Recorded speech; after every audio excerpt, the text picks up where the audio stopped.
A ver si lo tienen. Primera de Samuel 16, 12. ¿Ok? Dice: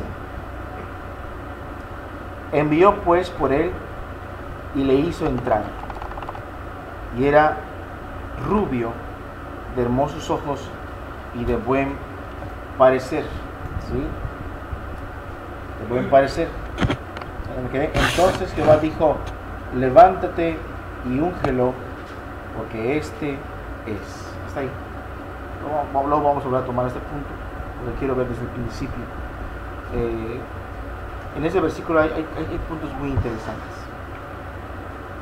Puntos muy interesantes. Entra David. Se ve que era profetón. Y Dios le dice, Jehová le dijo: levántate y úngelo, porque este es. Porque hago referencia de que él quizás era de buen parecer, lo dice la Biblia, ¿no? Era por su apariencia externa, ¿no? Quizás hace referencia al físico de David, en algo que sí era relevante, a diferencia de su hermano Eliab, porque Eliab era impresionante, ¿sí? De hecho, el profeta pensó: este es. Pero dice Dios: yo lo desecho. Y anticipadamente dice, porque él mira lo que porque él no mira lo que mira el hombre, sino que él mira el corazón. Entonces, cuando entra David, dice que era también rubio, y dice que era de ojos, era de hermoso parecer y hermoso de ojos y de buen parecer. Entonces, la referencia también de su belleza externa quizás hace referencia de que la vida de David era muy agradable delante de Dios. Quizás es como un paralelismo, ¿no?, de la forma de cómo era físicamente, pero no solamente era hermoso por fuera. Hay gente que es hermosa por fuera y es horrible por dentro.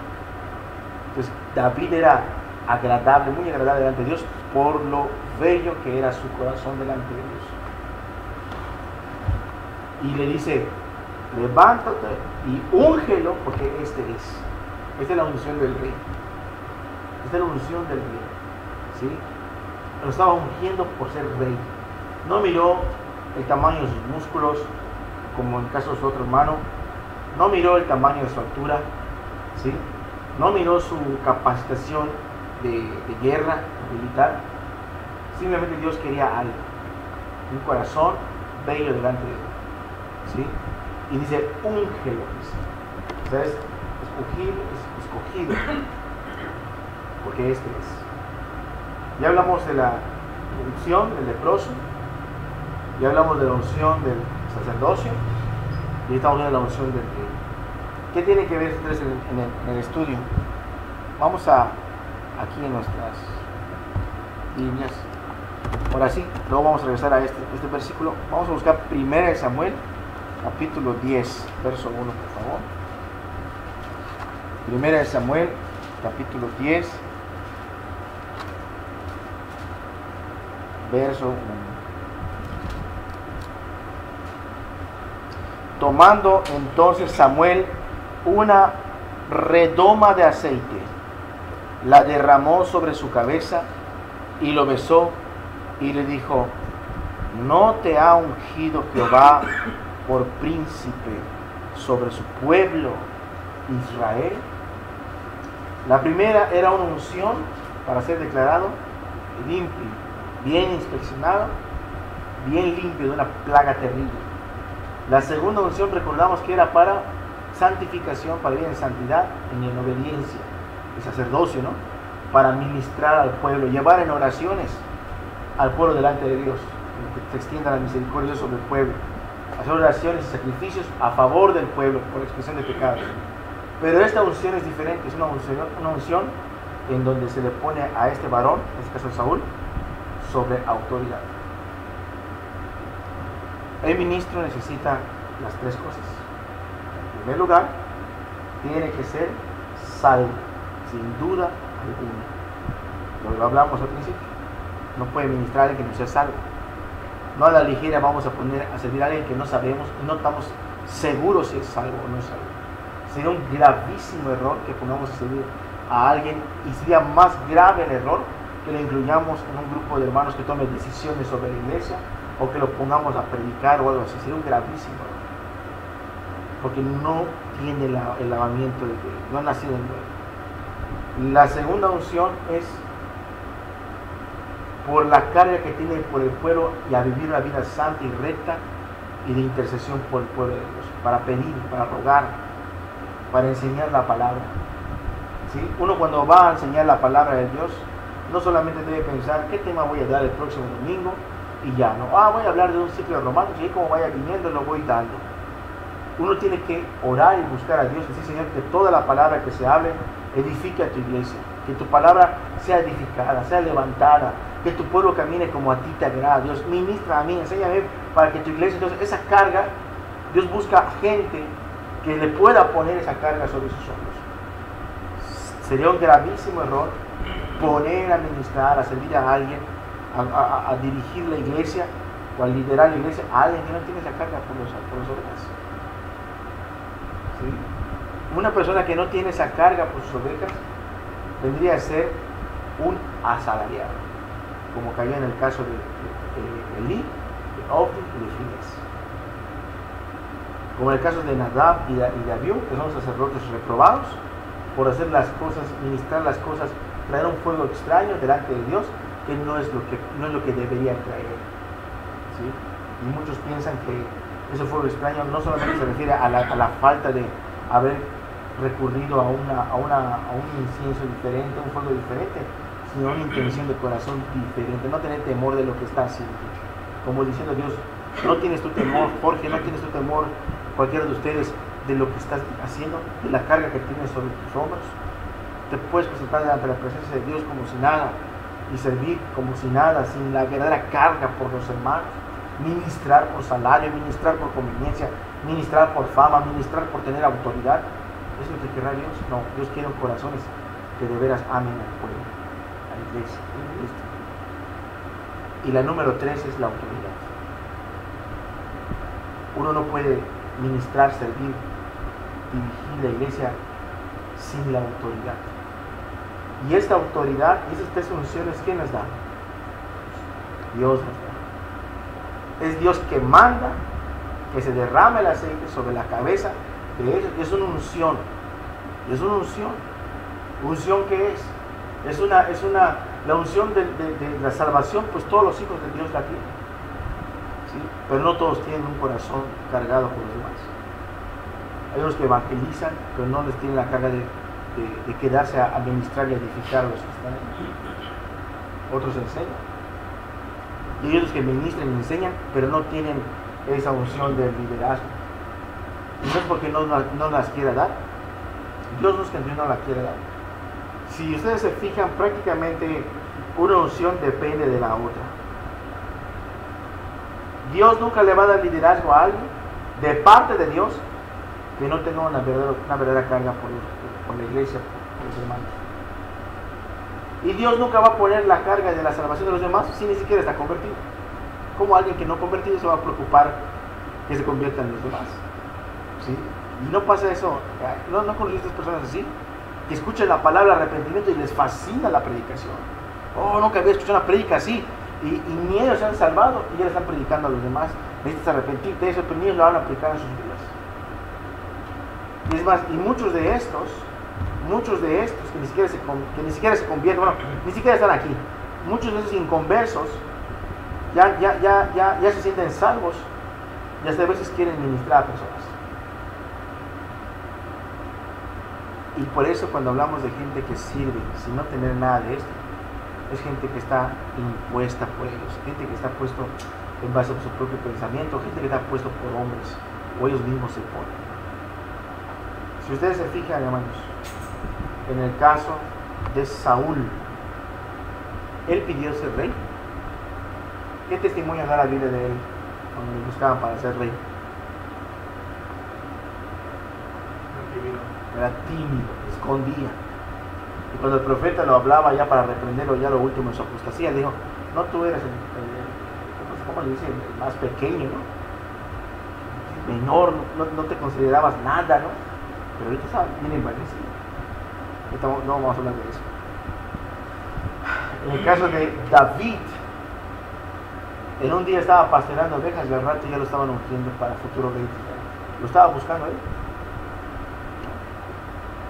Si ustedes se fijan en estos asuntos, en esos dos, prácticamente el siervo no está buscando ese puesto por algún motivo egoísta. Lo que Dios quiere ver de inicio en nosotros es cuánto le amamos a Él, cuánto de verdad tenemos preocupación por los hermanos, y Dios va a decidir si va a dar las funciones del sacerdocio y de la autoridad. Aquí dice: tomando entonces Samuel un redoma de aceite, lo derramó sobre su cabeza y lo besó. ¿Sí? ¿Y por qué nada más no le derramó el aceite ya? ¿Por qué le tenía que besar? ¿O por qué no solo lo besó? Porque la unción significaba la elección de Dios para algo específico, dirigida al pueblo.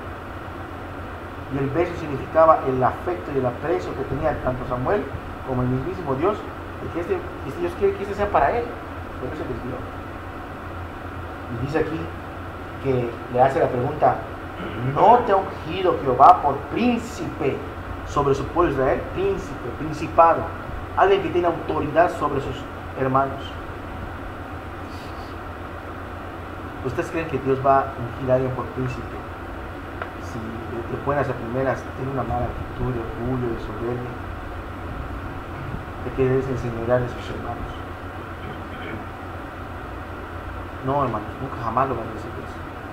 En el momento que Saúl estaba así, él no tenía esa condición negativa que tiene. La pregunta es esta: cuando de alguna manera Dios pone a alguien y el otro todavía tiene dudas, ¿será que Dios, será que sí, será que no? A veces Dios confirma por la palabra del profeta: ¿no te ha ungido Dios por príncipe? No Dios. Y a veces uno dirá: Saúl, como que no me cae el 20, ¿no? Pero sí. El problema es que uno pierde la humildad en el asunto. O sea, como que sí, ¿no? Como que sí, Dios, ya me cayó el 20 de que yo soy el rey de Israel, ¿no? Pero nunca perder la humildad. ¿Sí? Ahora sí, vamos a analizar de nuevo Primera de Samuel, ahí cerquita. Primera de Samuel, capítulo 1, versículos 16 y 2. Hay agua, ¿verdad? ¿Sí? Primera de Samuel, capítulo 16, versículo 2. Lo vemos de nuevo ahí. Y dice: envió pues por él y le hizo entrar, y era rubio, de hermosos ojos, de buen parecer. Entonces Jehová dijo: levántate y úngelo, porque este es. Y Samuel tomó el cuerno del aceite y lo ungió en medio de sus hermanos, y desde aquel día en adelante el Espíritu de Jehová vino sobre David. Se levantó luego Samuel y se volvió a derramar. ¿Sí? Lo que pasó en David no pasó en Saúl. Sí pasó en Saúl. De hecho, se decía como exclamación, ¿no? Saúl entre los profetas, decía, ¿no? Porque estaban profetizando ahí entre ellos. Lo mismo sucedió con David. El Espíritu descendió. La figura del aceite es la selección de Dios, y lo mismo, era el futuro rey de Israel. Iba a tener autoridad delante del pueblo de Dios. Y aquí vemos que la relación que hay entre el derramamiento del aceite y el derramamiento del Espíritu. ¿Cómo tú? ¿Cuánto trabajo te da a ti amar al hijo de tus entrañas? ¿Sí? ¿Cuánto trabajo te da a ti amar a tu hija? No, a ti. No, a ninguno nos da trabajo, ¿verdad? Pero si de repente tuvieras que te encarguen a unos niños que no son tus hijos y los tengas a tu cuidado, los amarías, o sea, tendrías ese mismo afecto así de buenas a primeras.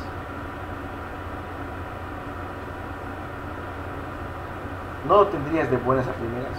Tú sabes que tienes que trabajar en ello. Tú sabes que si de veras vas a asumir esa responsabilidad, esa carga, Dios te va a decir: tienes que amarlos a estos como amas a los otros. En automático viene ese pensamiento. ¿Y por qué viene? Porque no hay. Pero uno tiene que trabajar en ello. ¿Sí? uno tiene que trabajar en él. ¿A qué voy con este ejemplo, hermanos? ¿Por qué menciono este ejemplo?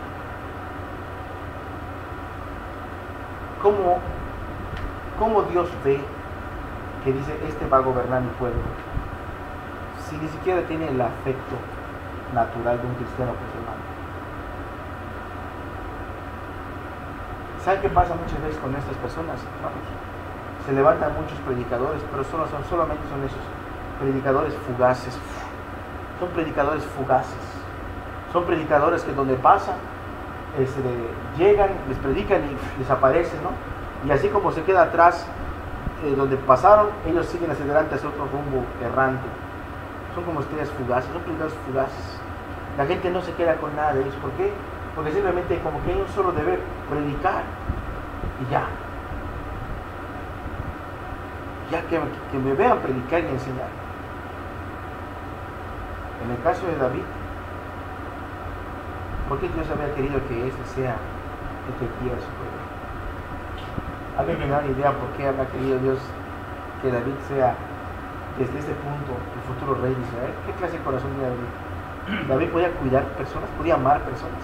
Luego vemos en su vida futura que hacía era muy justo, era muy piadoso, ¿sí? Era muy recto, muy derecho en hacer las cosas. A excepción de lo que cabe con Jezabel y todo lo demás, pero era así. Betsabé, ya la arruinó más, ¿no? En el caso de Betsabé, gracias, ¿no? Pero ¿qué podría haber en David Dios que diga este no va a servir? Corazón obediente. Yo daba este ejemplo, ¿no? Si David era un joven, Isabel era un joven, no fuera obediente a sus padres, era un muchacho allí mentiroso, ¿será que Dios no iba a saber? No. Por lo tanto, en otra parte, no me acuerdo, dice que Dios vio el corazón que era como la de él, conforme a su, conforme, porque era parecido. Entonces, eso es lo que yo puedo decir. Y es lo que pues, también yo puedo ver que pide Dios a nosotros. Tener ese corazón. Un corazón como el de Dios. Él daba la vida por sus ovejas. Él daba la vida. Él era obediente y su padre decía, cuídame esto, él. Y venía el oso, venía el león. Él defendía, ¿no? O sea, eso es lo que quería Dios, ¿no? Y a mí me recuerda otra palabra que dice, si eres fiel en lo poco, en lo más te pondré. ¿Sí? Porque el que no es fiel en lo poco, tampoco lo va a hacer más. Y eso es importante. El punto aquí es importante, es esa parte. Que David era alguien como Dios era, así quiero yo, dice. Dios quiere que gobierne su pueblo alguien que sea lo más cercano a Él, es lo que quiere Dios. Porque es la garantía de que el pueblo le va a ir bien. Es la garantía de que no va a ser gobernado con vara de hierro, ¿no? Porque Dios no es así de fiscalista, destruidor o alguien injusto. Va a haber justicia, misericordia, va a haber reprensión, va a haber ley, va a haber de todo, ¿no? Va a haber amor, ¿sí? Y eso le da autoridad. Y los que le siguen a David le van a seguir porque tiene una autoridad de parte de Dios, que no él no dijo, me obedecen porque yo aquí soy el que manda. La autoridad no se pelea, la autoridad no se lucha, no se compite por la autoridad. La autoridad se gana. La autoridad se gana. Y David se ganó la autoridad. Y nosotros sabemos que desde que David pasó de ser el que tocaba para el rey, después de vencer a Goliat, la gente empezó a escuchar su nombre. No habían redes sociales, pero ya cuando venció a Goliat, todos se enteraron, tanto el pueblo de Dios como los filisteos y otros lugares, que había un jovencito que mató a un gigante de los filisteos. Y después de ahí pasó a ser un guerrero, uno de los valientes de Saúl, y luego ya la fama era muy superior y Saúl mató a sus miles y David a sus 10,000. Entonces de alguna manera sabían que David se daba por su pueblo. ¿Sí? David se daba por su pueblo. Entonces, esta unción es una unción de rey, donde el que gobierna se da, donde el que gobierna lucha contra los enemigos. Y esa lucha contra los enemigos no es que el predicador o el pastor luche con el predicador y el pastor de la otra denominación. Los enemigos es Satanás, los enemigos es el diablo, ¿no? Él es el que quiere destruir al pueblo de Dios. ¿Sí? Y ese es el punto. Y aquí fíjense de esto, hermanos. Ya lo perdí. Bueno, lo vamos a buscar. Está acá en el versículo 13. Y Samuel tomó el cuerno del aceite y lo ungió en medio de sus hermanos. Y desde aquel día en adelante el Espíritu de Jehová vino sobre David. Y desde aquel día, y solo en ese día, vino el Espíritu de Jehová y ya. No. Desde que vino el Espíritu de Jehová a David, ¿para qué vino el Espíritu de Jehová a David? Para quedarse. ¿Sí? En pocas palabras, el llamado del rey era un llamado temporal, ¿no? De hecho ayer estudiamos en la tarde aquí en la acción de gracias, como Dios le dijo, si tú permanecieres en mi pacto, como yo prometí a tu padre, yo afirmaré tu trono, dice. No faltará un hijo de David que te ocupe el trono. O sea que el deseo de Dios es que de alguna manera, en este caso, no es que haya catequismo, o sea que los hijos se queden de predicadores o lo que sea, sino que el deseo de Dios es que cuando llegue el Espíritu en ese varón, es que se quede con él hasta el final. Sin embargo, sabemos que David, cuando pecó, tuvo un terror en su corazón. Y el terror en su corazón era que el Espíritu que una vez vino sobre él, lo abandonó. Eso lo vamos a tocar más adelante. Es algo terrible. Si Dios ya dio algo, salvación, sacerdocio y autoridad para la iglesia, para servir a la iglesia, miren hermanos, que te quite Dios el Espíritu Santo y te abandona tu sueño, es un gran terror. Es un gran terror. ¿Sí? Y eso tenemos que cuidarnos de eso. Solo de por sí, hermanos, es una gran bendición que el Señor se fija de nosotros para salvarnos, la unción del leproso. Solo eso es una gran bendición. Cuánta mayor responsabilidad para que Dios te, si sabes una cosa, si tú has tenido una carga por tus hermanos, por nuestros hermanos, si Dios te da una carga y estás orando, ¿quién lo produjo? ¿La carne o el Espíritu? El Espíritu lo produjo. ¿Y por qué? Porque Dios quiere algo de nuestras vidas, que seamos sacerdotes también, ministrando, hablando, aconsejando, dirigiendo, predicando, enseñando. Y si de repente Dios te da también la autoridad, y también Dios sabe que ya son autoridad ustedes, o algunos de ustedes ya se ven más claramente como una autoridad en la iglesia, entonces, ¿cuánta mayor responsabilidad del Espíritu tiene uno? ¿Sí? Es mucha la responsabilidad. Entonces, hay que tenerlo muy en cuenta, ¿no? Hay que tenerlo muy en cuenta. El que ministra debe ser que esté más lleno del Espíritu. ¿Sí? El que ministra debe tener más el fruto del Espíritu viviendo en su vida. El que ministra debe ser el que busque la mayor santidad.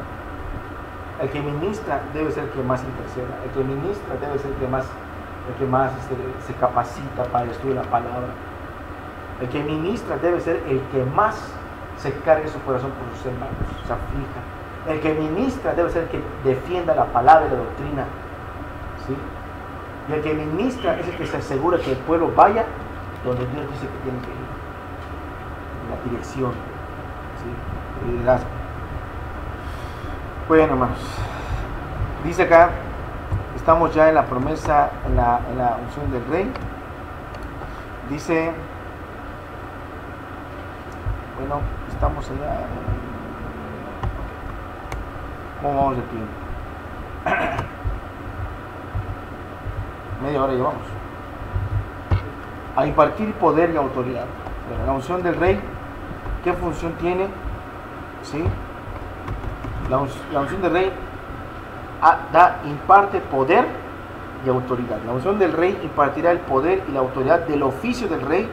Con esa unción, el Espíritu de Dios vino sobre el rey a fin de que pudiera gobernar al pueblo de Dios, en este caso Israel. El cumplimiento de la autoridad y poder del Nuevo Testamento que resultó en la unción del rey se encuentra en Hechos capítulo 1, versículo 8. Voy a repetir. Dice, El cumplimiento de la autoridad y poder del Nuevo Testamento que resultó en la unción del Rey se encuentra en Hechos capítulo 1, versículo 8. Y seguramente estamos hablando de la unción del Espíritu, el poder que da el Espíritu. Dice Hechos 1, versículo 8. Dice, pero recibiréis poder, dice, poder cuando haya venido sobre vosotros el Espíritu Santo. Pero recibiréis cuando vengáis sobre vosotros el Espíritu Santo. ¿Sí? Y la palabra poder, pues es lo mismo que la palabra que hemos conocido antes, que significa dunamis, fuerza y potencia. Un cristiano es dotado del poder de Dios. Sabemos que los estudios que hemos tenido anteriores, el poder que tiene el cristiano sobre el hueste de Satanás, sobre los demonios, sobre todo eso, un cristiano puede tener esa autoridad igual, pero no muchos la ejercen. De hecho, todavía hay hermanos, hermanitas que le tienen miedo a Satanás, le tienen miedo al diablo, ¿sí o no? ¿Sí? Y los hay, y pues no han tomado lo que dice la Escritura, ¿sí? Simplemente han creído la parte de la salvación de Cristo, pero no han tomado ese poder. Si tomamos ese poder, Dios puede hacer cosas con nuestras vidas. Capítulo 1:8 dice, recibiréis poder del Espíritu Santo o virtud que vendrá sobre vosotros. El bautismo con el Espíritu Santo es claramente el duplicado de la unción del Rey del Nuevo Testamento. Hechos capítulo 2, versículo 4, dice la Biblia, y fueron todos llenos, dice, del Espíritu Santo y comenzaron a hablar en otras lenguas según el Espíritu daba que hablase. ¿Sí? Hechos 4:33 dice, cerquita,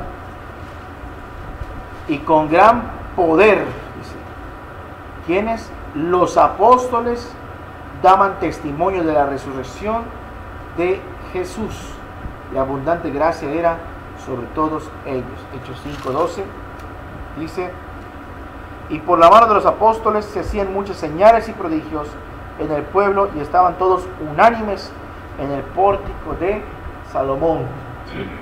David recibió su unción del cuerno de Samuel de parte de Dios, y él agarraba y aplastaba a los filisteos. En la iglesia, los apóstoles iban a predicar e invadían el reino de las tinieblas y acababan con el enemigo, ¿no? Prácticamente, y rescataban las almas para Cristo. O sea, no les paraba nada en este caso. Y yo creo, hermanos, que ¿qué ministro es aquel que ya está empezando una obra en la iglesia y no tiene expectativas de avanzar, de ir hacia adelante, de predicar el evangelio, de edificar la iglesia? ¿Qué clase de siervo es ese? ¿Sí? Es como que tú pongas a alguien en una tienda y entre la gente a comprar y está limando las uñas. No le interesa hacer, y luego no limpia su lugar, y luego no está pendiente de eso, luego se roban, luego está todo de cabeza, pero el encargado no está haciendo nada. ¿Sí? Ahí está David ahí jugando con su celular, y vienen los filisteos y deshacen el pueblo, destruyen la ciudad.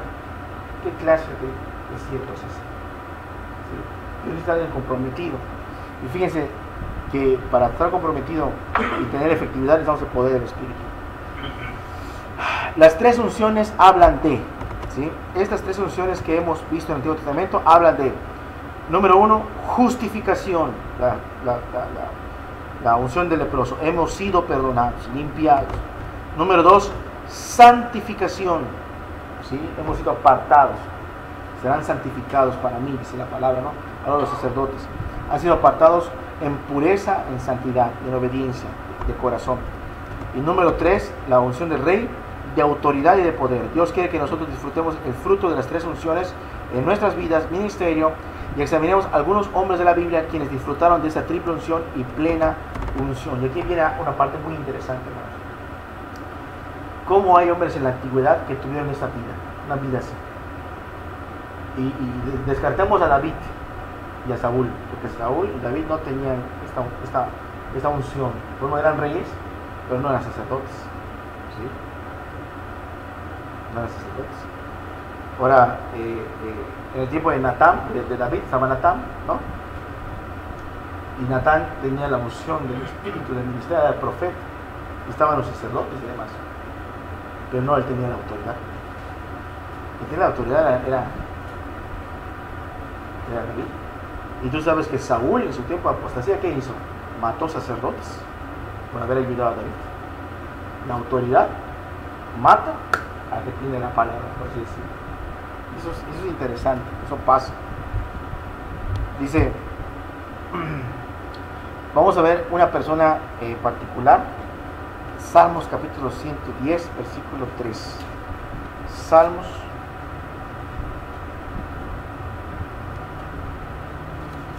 capítulo 110, versículo 3. Dice,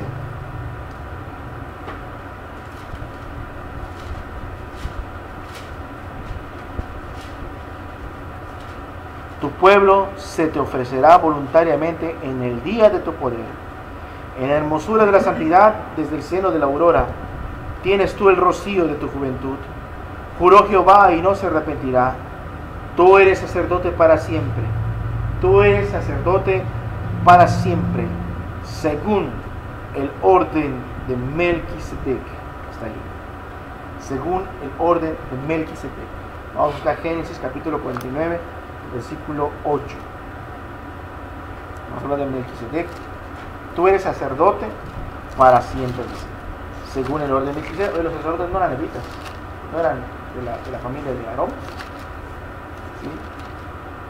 ¿Y cómo se llama? ¿Cómo sería un sacerdote de Melquisedec? Más ni había nacido, ni Jacob había nacido, ¿no?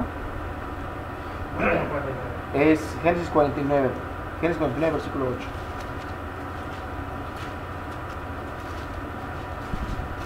8. Sí, perdón. Génesis 49. Versículo 8.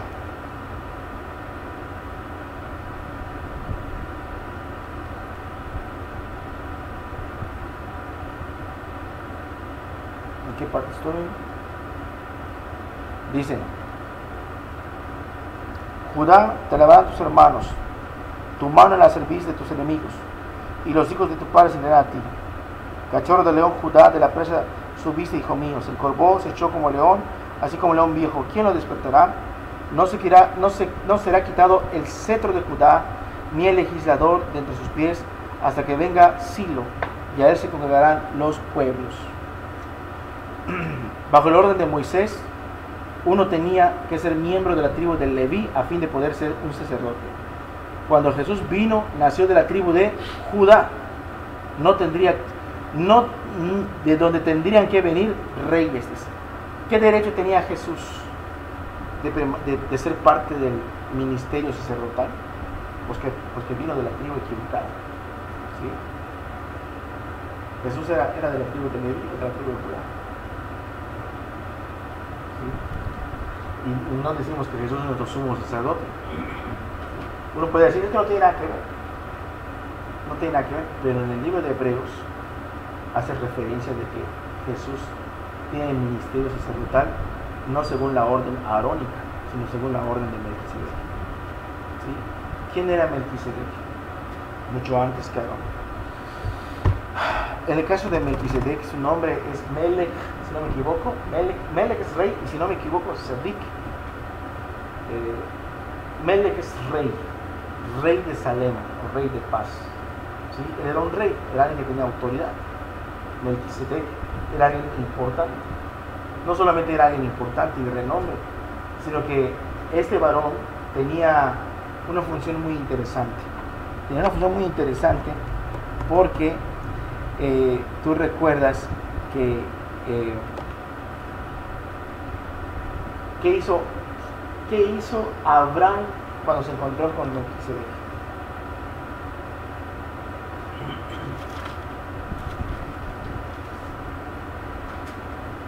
¿Saben qué relación hay entre Abraham y Melquisedec?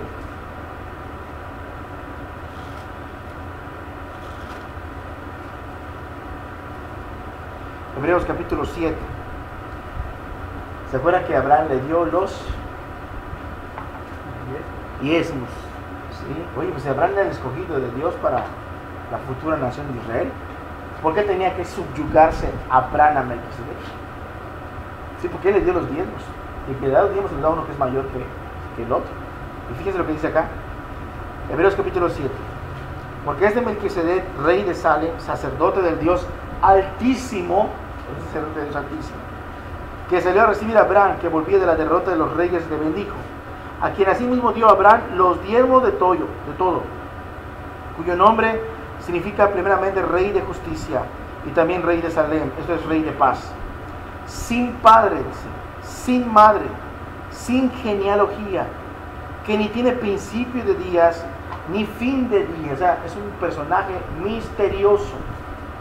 No se dice quién es su ascendencia ni quién es su descendencia. Simplemente apareció en el camino de Abraham como un rey glorioso, un rey así impresionante, glorioso, y ministró a Abraham y Abraham le dio los diezmos. Dice acá, que ni tiene principio de días ni fin de vida. ¿Sí? Como dicen, quizás no era Cristo, no era Dios, sino hecho semejante al Hijo de Dios, permanece sacerdote para siempre. O sea que el problema del conflicto del sacerdocio de Cristo, o del sumo sacerdocio de Cristo, pues que no podía hacer porque no venía del tribu de Leví, el escritor de Hebreos lo resuelve con esta conjetura, con esta conclusión, que Jesús es sacerdote según el orden de Melquisedec. ¿Sí? Eso es referencia que Melquisedec parece que no tiene ni principio de días ni fin de días, así como Cristo. Entonces, dice acá, Hijo de Dios, permanece para siempre. Considerad pues cuán grande era este, ¿quién? Melquisedec, a quien aún Abraham, el patriarca, dio diezmos del botín. ¿Sí? ¿Era más grande Melquisedec que Abraham? La respuesta es sí. Pero no tenemos historia de Melquisedec, no tenemos historia, qué hizo, cómo. Pero él tenía algo de parte de Dios, tenía una unción de parte de Dios. Era un rey, tenía su gobierno, era sacerdote y ministró a Abraham cuando vino de su victoria. ¿Sí? ¿Cómo lo ministró? ¿Alguien se acuerda cómo fue ministrado Abraham de parte de Melquisedec? Así como Abraham le dio los diezmos, ¿qué hizo Melquisedec cuando se encontró con Abraham regresando de la guerra? ¿Le dio pan? ¿No se acuerdan? Vamos a buscarlo para que vean que no hay inventos.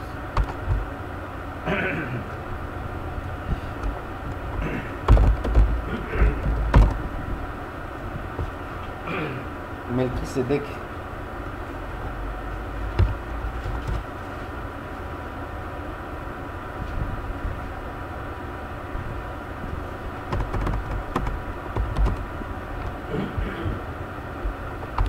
Es Génesis 14, ¿verdad? Versículo 17, ¿no? 17. Lo vamos a leer. Cuando volvía de la derrota de Kedorlaomer y de los reyes que con él estaban, Génesis 14, 17, salió el rey de Sodoma a recibirlo al valle de Sabe, que es el valle del rey. Entonces Melquisedec, rey de Salem y sacerdote del Dios Altísimo, sacó pan y vino y le bendijo. ¿Sí? ¿Quién bendijo a quién? Melquisedec. Abraham, ¿no? Y qué curioso, ¿no? Saca pan y vino, ¿no? ¿Qué nos recuerda esto? La santa comunión con el Señor, ¿no? Un compromiso que había. Y lo bendijo, lo ministró, dice, y le dijo: bendito sea Abraham, del Dios Altísimo, creador de los cielos y de la tierra. Bendito sea el Dios Altísimo, que entregó tus enemigos en tu mano. Y le dio a Abraham los diezmos, de todo. ¿Sí? Salió un rey, y ese rey, ¿cómo se llama? Ministró a Abraham. Y dice el libro de Hebreos, capítulo 7, versículo 4, considerad pues cuán grande era este. Considéralo, razónenlo. A quien aún Abraham, el patriarca, dio diezmos del botín. Ciertamente los que de entre los hijos de Leví reciben el sacerdocio tienen mandamiento de tomar del pueblo los diezmos. Los levitas recibían los diezmos del pueblo, según la ley, es decir, de sus hermanos, aunque ellos también hayan salido de los lomos de Abraham. Pero aquel cuya genealogía no es contada de entre ellos, tomó de Abraham los diezmos y bendijo al que tenía las promesas. Y si toma los diezmos de Abraham, es como si hubiera tomado los diezmos de todo Israel, ¿no? Son los lomos de Abraham. Y sin discusión alguna, el menor, es bendecido ¿por quién? Por el mayor. Está clarísimo. El mayor bendijo al menor. Melquisedec, ¿quién era entonces? Era un varón, como si fuera el mismo Señor, pero era un varón que era sacerdote, era rey, ¿sí?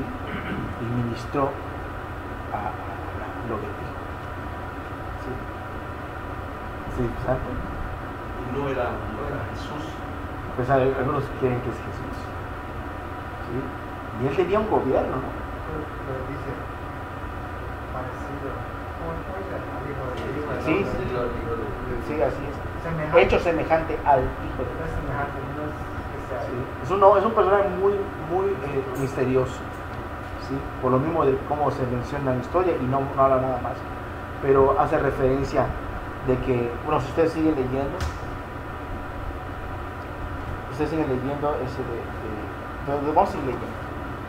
Dice acá, aquí está en el 11, pero vamos a seguir leyendo. Verso 7. Y sin discusión alguna, el menor es bendecido por el mayor. Y aquí ciertamente reciben los diezmos de los hombres mortales, pero allí uno de quien se da testimonio de que vive, y por decirlo así, en Abraham pagó el diezmo también Leví, dice. O sea que los levitas reciben el diezmo de sus hermanos, ¿no? Pero Abraham pagando los diezmos a Melquisedec, hasta Leví pagó sus diezmos a Melquisedec, como quien dice, que recibe los diezmos, porque aún estaba en los lomos de su padre cuando Melquisedec le salió al encuentro. Si pues la perfección fuera por el sacerdocio levítico, ¿por qué bajo él recibió el pueblo de la ley? ¿Qué necesidad habría aún de que se levantara otro sacerdote según el orden de Melquisedec y que no fuese llamado según el orden de Aarón? Porque cambiado el sacerdocio, necesario es que haya también un cambio de ley. Y aquel de quien se dice esto, de otra tribu, de la cual nadie sirvió al altar, porque manifiesto es que nuestro Señor vino de la tribu de Judá, ¿sí? El cual nada habló Moisés tocante al sacerdocio, lo que decimos antes. Jesús nació una tribu equivocada, por así decirlo, no fue equivocada obviamente. Y estos son más manifiestos si a semejanza de Melquisedec se levantó un sacerdote distinto, no constituido conforme a la ley de mandamiento acerca de la descendencia, sino según el poder de una vida indestructible, pues se da testimonio de él. Tú eres sacerdote para siempre, según el orden de Melquisedec. O sea que los sacerdotes en el orden de Melquisedec, eso es el sacerdocio eterno. ¿Sí? Ser un hombre que tiene una gran autoridad, tiene una gran unción del Espíritu Santo, y ministró al patriarca de los patriarcas. ¿Sí? Y desde la antigüedad ya había hombres así. Desde la antigüedad había hombres así. ¿Sí? Gobernadores, sacerdotes, etc. Vamos a seguir viendo, ya para ir más rápido. Dice, ¿qué derecho tenía Jesús, usted y yo al ministerio sacerdotal? Él vino de la tribu equivocada, por así decirlo. El apóstol Pablo resolvió este dilema en su epístola a los Hebreos. Melquisedec es uno de los personajes más misteriosos en la literatura bíblica. Según su nombre en hebreo, significa rey de justicia, rey de sana, etc. ¿Sí? Así que podemos deducir que era rey de paz, el rey de justicia, si fuera el mismísimo Señor. Fue además sacerdote del Dios Alto, quien bendijo a Abraham después de que regresó de su victoria sobre los reyes que había llevado cautivos a su sobrino Lot y su familia. Melquisedec funcionó como profeta, como sacerdote, como rey. Como tal, era un ejemplo perfecto, tipo o representación profética del rey Mesías por venir, esto es Jesucristo. ¿Qué hizo Melquisedec que fuera profeta, sacerdote y rey? La unción que había sobre su persona funcionó en la unción. Dios hizo a Melquisedec lo que fue al ungido, o sea, al ungido, él es lo que fue. Y esa es la misma forma en la que Jesús, nuestro sacerdote, profeta y nuestro rey funciona. Esa es además la autoridad por medio de la cual todo hombre lleno del Espíritu de Dios opera. Nosotros ejercemos derechos, privilegios proféticos, sacerdotales y reales únicamente por virtud de la unción del Espíritu Santo. Voy a repetir esa última frase. Hablando de los que quieren ministrar, los que aspiran al obispado. Nosotros ejercemos derechos, privilegios proféticos, sacerdotales y reales únicamente por virtud de la unción del Espíritu Santo. O sea que si ejercemos derechos, privilegios que vivimos, por ejemplo los levitas ejercían derechos y privilegios sacerdotales reales, ¿no?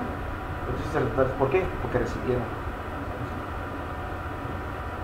Y Dios cuando bendice a un hijo de Dios, lo salva, pues tiene derechos y privilegios. Pero cuando le da una unción sacerdotal, tiene derechos sobre la unción sacerdotal. Y cuando tiene esa unción de autoridad, pues tiene derechos y privilegios también. Pero obviamente habla de un compromiso más grande, una responsabilidad más grande, ¿sí? Ahora, como referencia, tengo dos referencias. Son tres. Una es general. Ya vimos en este caso en el caso de Melquisedec. Ahora, Moisés. Esto es rápido. Moisés fue otro hombre que disfrutó de esa triple unción. Dios usó a Moisés para liberar a su pueblo de Egipto. Era un caudillo. Luego, a través de él, Dios le otorgó la ley de Israel. Moisés gobernó sobre los israelitas por 40 años. Él pudo hacer tal obra únicamente por la unción especial que llevaba de parte de Dios. Llevaba tanto la unción del profeta, sacerdote, como la del rey. Como sacerdote intercedía por Israel. ¿Cuántas veces intercedió Moisés por Israel? Sí, sus pecados, sus quejas. ¿Cuántas veces estaba ahí delante de Dios hablando, no? Dice, y los instruía en el camino de la justicia. También gobernó sobre ellos como rey. O sea, era el que daba la última orden. Su vida se caracterizó por una tremenda unción de poder y dedicación a la oración, ¿sí? No es, yo soy el que mando aquí, no, porque yo tengo la última palabra, no, él estaba sujeto, ¿sí? No era un rey sin sacerdocio, él estaba sujeto, ¿sí? Dice, unción de poder y dedicación a la oración, llevó sobre sí una plena unción, fue un hombre que ejerció los derechos sacerdotales para tener acceso a Dios. ¿Y quién tenía acceso como Moisés? Aarón tenía acceso como el de Moisés. Y es que cuando Aarón fue sacerdote, él entraba al lugar santísimo. Pero hay referencias de que también Moisés entraba al lugar santísimo. ¿Y quién podía entrar al lugar santísimo? Dice la Biblia que morían. Y aún si entrara en el lugar santísimo, todavía Moisés podía acceder al Sinaí, donde nadie más podía subir. ¿Sí? O sea, si ustedes se fijan, fíjense de eso. Dios instituyó el sacerdocio levítico, ¿sí o no? Todos sus labores, sus cantores, sus oficios, todos los instrumentos y el sumo sacerdote con todo su vestimenta, todo el Señor, pero Moisés estaba como de alguna manera externo. No significa que eso tenga él una absoluta autoridad sin Dios, sin sujeción a Dios, porque eso es lo que hacen muchas personas, que sin Dios subyugan, sino que era un hombre lleno del Espíritu Santo. Ahora fíjense de esta parte, porque él era un gobernador. De un momento que los sacerdotes, o los que aspiraban, o mejor dicho, los que se esperaba de ellos, el sacerdote, fallaron, ¿no? Cuando Aarón se le ocurre, el futuro sacerdote, su antecedente ese es un becerro todo el pueblo de Dios, ¿sí? ¿Quién fue el que corrigió ese asunto? Fue el celo de Moisés. Y obviamente, pues esa es la opinión de estar en la presencia de Dios. Dice ahí, fue un hombre que ejerció los derechos sacerdotales para tener acceso a Dios y también ejerció gran autoridad sobre el pueblo como rey. Es de especial interés notar que Moisés no recibió el título, no recibió ningún título de sacerdote ni de rey, aunque operó en ambas partes. Luego tenemos los jueces. Después de Moisés, ¿quién vino? Josué. ¿Y Josué tuvo una función similar? Sí. Ahí está Josué intercediendo antes de entrar a Jericó, ¿no? Está luchando con Dios, ¿no? Eres de los nuestros, ¿quién está ahí? ¿No? Está luchando con Dios, está pidiendo por Dios, está orando por Dios. Se va con los de Jai y comete el error de no consultar a Dios antes. Y después de que fracasa, consulta a Dios, ¿por qué no sucede? está en el asunto, ¿no? ¿Por qué nos ha pasado? Está ministrando, intercediendo por el pueblo. Y Dios le dice, pues usted ha pecado ahí. Y él se acaba de corregir. Hay gobierno, hay dirección. Él era el que se encargaba de la milicia, de todo. Después de Josué, ¿qué pasó? Pues Israel entró en un momento de conflicto y vinieron los jueces. Y ese es el tercer ejemplo general. El segundo ejemplo general. Los jueces fueron hombres y mujeres quienes también recibieron una unción triple. Necesito aclarar un malentendido acerca de los jueces. Aquí dice que los jueces no eran como los jueces que conocemos hoy, que están en una oficina con su martillo, ¿no?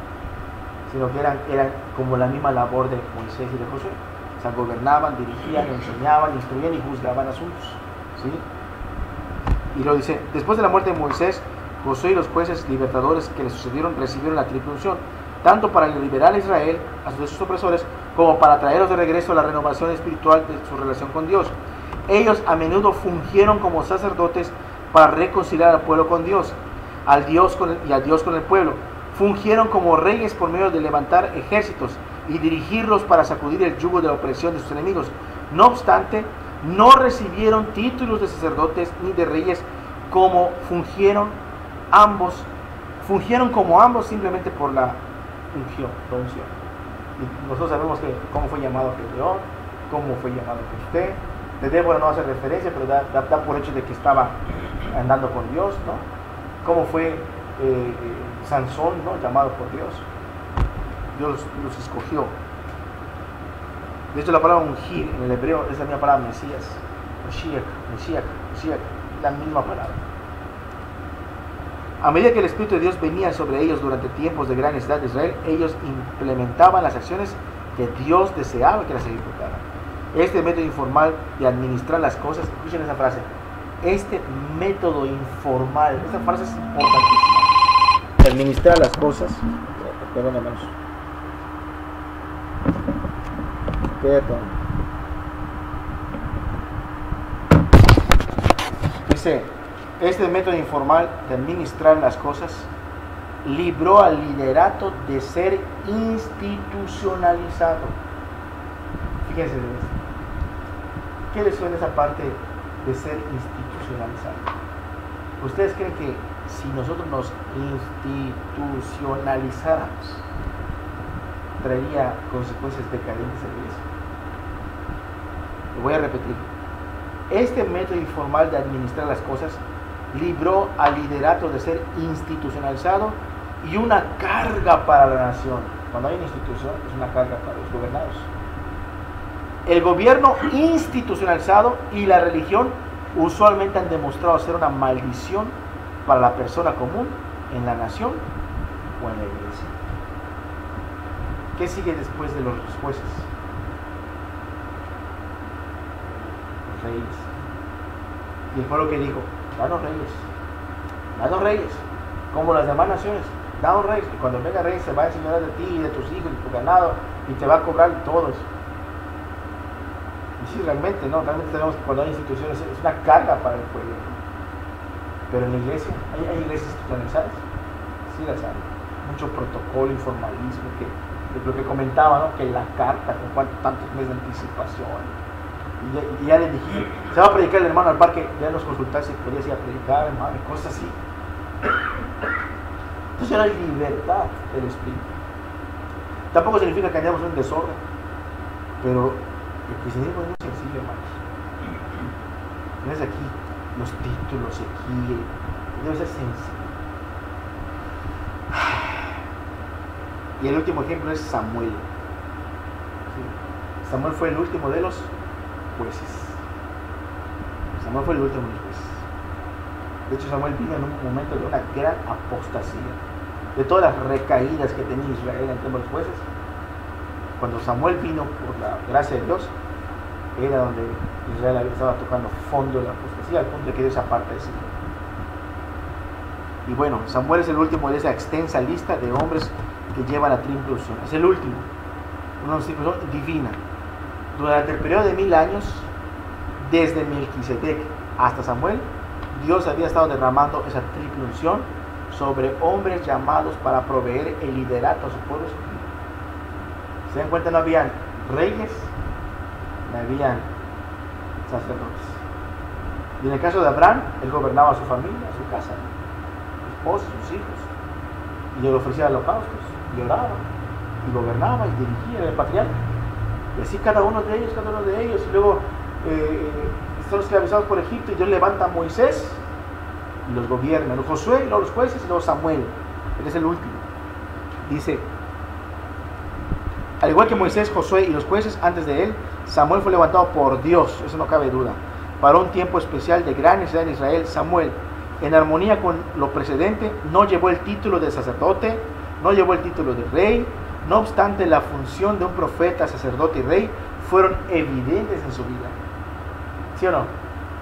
Él era profeta, sacerdote y rey, él libertaba, él fue guerrero igual, lo pueden leer.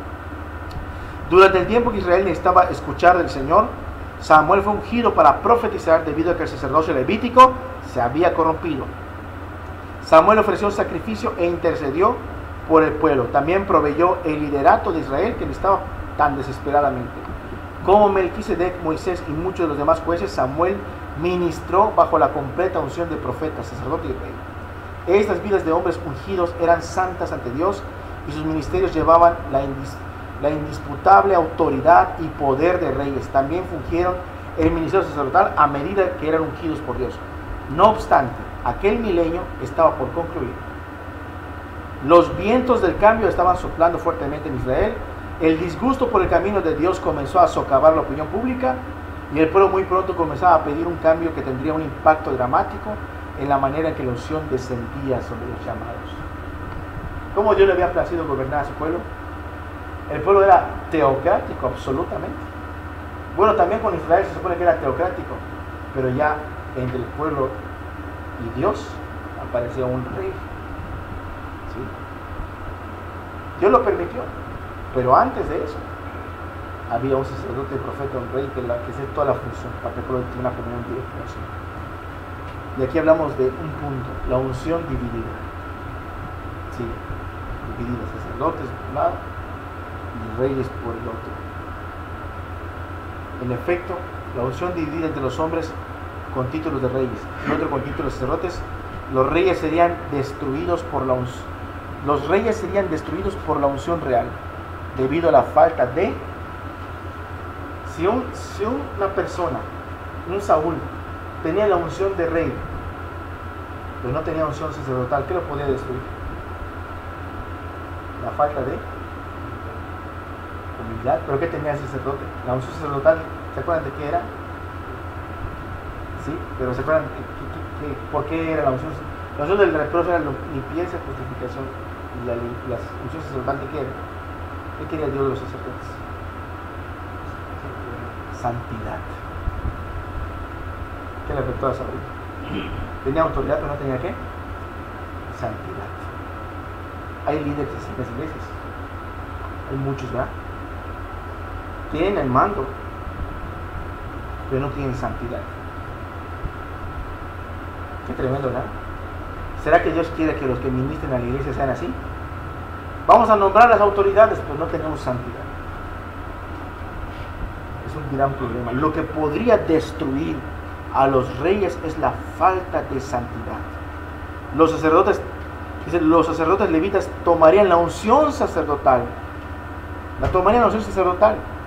Y la prostituirán o la prostituirían por medio de la ausencia de ¿qué? Si al rey le hacía falta santidad, y al que tenía la unción sacerdotal, ¿qué le hacía falta? Iba a prostituir las sacerdotes. Lo hicieron. ¿Por falta de qué? De autoridad. ¿Sí? Y las dos cosas pasaron en el pueblo de Israel. ¿Sí o no? En el futuro. Las dos cosas sucedieron. Y eso es importante. Israel demandó un rey. En los capítulos más tristes de la historia comenzó cuando el rey demandó un líder que llamaría por título rey.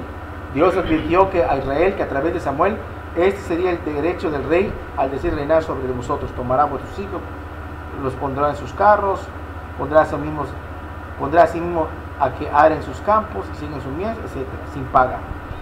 Él diezmará vuestras simientes, vuestras viñas, para dar a sus eunucos y sus siervos, y clamaréis aquel día a causa de vuestro rey que os habéis elegido. El pueblo no estaba de humor de escuchar a Samuel, Él estaba ya viejo, y nombrado a sus hijos Joel y Abijam como juez de Israel, mas no anduvieron los caminos de su padre. Antes se ladearon tras la avaricia, recibiendo cohecho y pervirtiendo el derecho. Línea de las eras del Antiguo Testamento: 2000 antes de Cristo, 1000 antes de Cristo, la unción triple. Y de 1000 antes de Cristo hasta el nacimiento de Cristo ha habido una unción dividida. Samuel fue el último, y desde Samuel hasta Cristo la unción había sido dividida, dándonos a entender que en Cristo Jesús la unción triple de Jesucristo es restaurada. O sea, no se volvió a levantar otro hombre similar en esa llenura. Cuando hablo de unción triple, aquí tenemos el 3 y el triple. Me refiero a una mayor llenura del Espíritu Santo.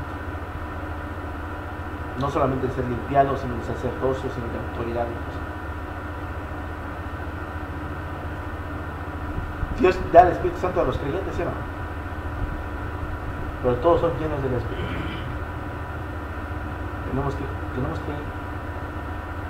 ir avanzando, buscando a Dios. ¿Para qué? Para que venga esa llenura.